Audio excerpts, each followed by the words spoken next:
Salut, je vais te parler aujourd'hui d'une nouveauté qui agite le milieu des barbus geeks, un truc qui s'appelle Mastodon, qui est un réseau social qui a pour vocation de remplacer Twitter de manière plus fédérative et décentralisée. Au-delà de ce truc-là, que je vais tenter de vous expliquer, ce qui est intéressant, c'est de voir dans quelle mesure il est nécessaire et important de penser Internet en termes de décentralisation. Ça, c'est un truc qui est une lutte de longue date de la part de pas mal d'internautes, où en fait, l'Internet tel qu'il était imaginé au début était quelque chose de très décentralisé, où chacun pouvait héberger son propre serveur. Il n'y avait même pas de notion de client et de serveur, chaque machine était sur Internet, point, et pouvait soit consulter les services, soit en héberger. C'est ainsi que le premier site web, qui avait été conçu au CERN par Tim Berners-Lee sur un Next, l'était sur un poste de travail et certainement pas sur un serveur. Qu'est-ce qui a fait que les choses sont centralisées ? C'est tout simplement la réappropriation d'Internet à des fins commerciales, avec des acteurs majeurs comme Yahoo à l'époque, puis Google, puis Facebook, puis tous les services que vous connaissez aujourd'hui, où les choses se font de manière très centralisée. Et on n'est pas loin finalement d'un retour à une architecture à la Minitel, comme on a connu en France, où on a des clients plus ou moins passifs qui se connectent à des serveurs. La raison est commerciale, mais elle est aussi technique, parce que c'est toujours un petit peu compliqué d'héberger des choses par soi-même. Ça a été très simple de prendre les internautes par la main et de leur dire vous en faites pas, vous embêtez pas à héberger quoi que ce soit, on va faire les choses par nous-mêmes.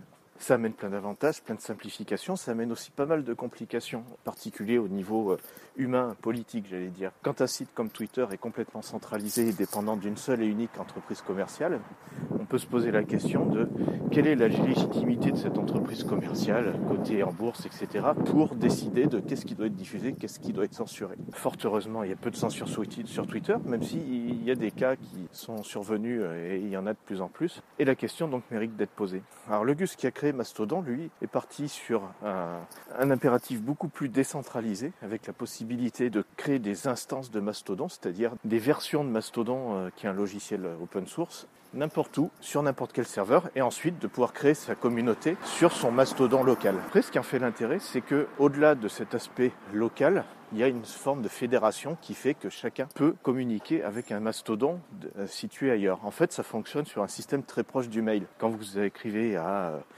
bob@orange.fr, le bob, il existe une seule fois sur le serveur orange.fr, mais on peut très bien envoyer un mail de Gmail vers Orange, même si Orange et Google n'ont rien à voir. Du coup, lorsqu'on crée une instance de mastodon ou lorsqu'on s'inscrit en tant qu'utilisateur sur une instance existante, on est sur un système qui est totalement décentralisé, qui ne dépend que d'une seule infrastructure, d'un seul serveur, et ensuite à l'hébergeur de faire en sorte que le tout fonctionne, que le tout soit sauvegardé, etc.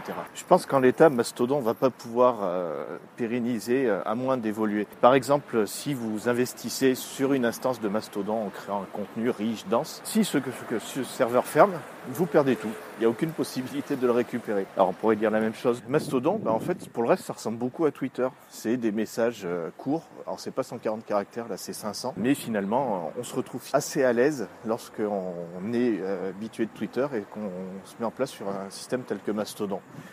Avec une petite particularité qui est pas mal appréciée de la part des premiers utilisateurs, c'est qu'on retrouve un esprit pionnier qu'on n'a plus du tout sur Twitter. Il y a eu un article il y a quelque temps de quelqu'un qui expliquait sa déception de devoir se palucher sur Twitter de la communication politique complètement formatée, qui était aux antipodes de ce qu'il avait il y a quelque temps avec une liberté de ton, etc., qu'on retrouve de moins en moins. Les gens s'approprient Twitter, non plus à des fins personnelles, mais pour de l'exploitation commerciale ou marketing ou simplement de communication. Rien de tout ça chez Mastodon, puisque Mastodon propose quelque chose qui est beaucoup plus libre pour l'instant.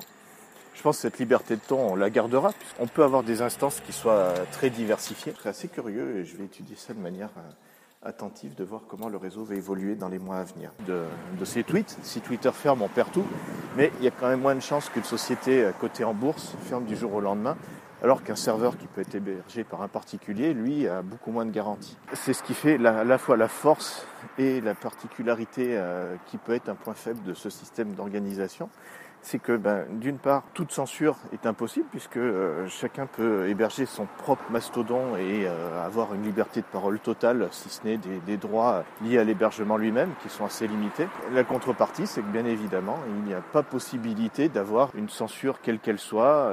Il y a possibilité d'avoir des faux comptes. On ne peut pas avoir la notion même de certification telle qu'elle existe sur Twitter pour un compte, puisque par définition, on peut créer des comptes n'importe où. On peut avoir un compte François Fillon sur telle instance qui sera différent du François Fillon sur telle autre instance et impossibilité de savoir qui est le vrai. Donc ce système a, je pense, ses limites. Je suis pas sûr que Mastodon en lui-même va prendre vraiment racine, même si je serais heureux d'avoir tort parce que le projet est très sympa. Si au moins ça permet d'avoir une prise de conscience sur l'intérêt de gérer ces données de manière décentralisée, ça sera déjà un grand pas. Il faudra que je vous parle d'un truc qui s'appelle Lima qui permet d'héberger ces données sur son propre réseau local, mais ça sera l'objet d'un autre podcast.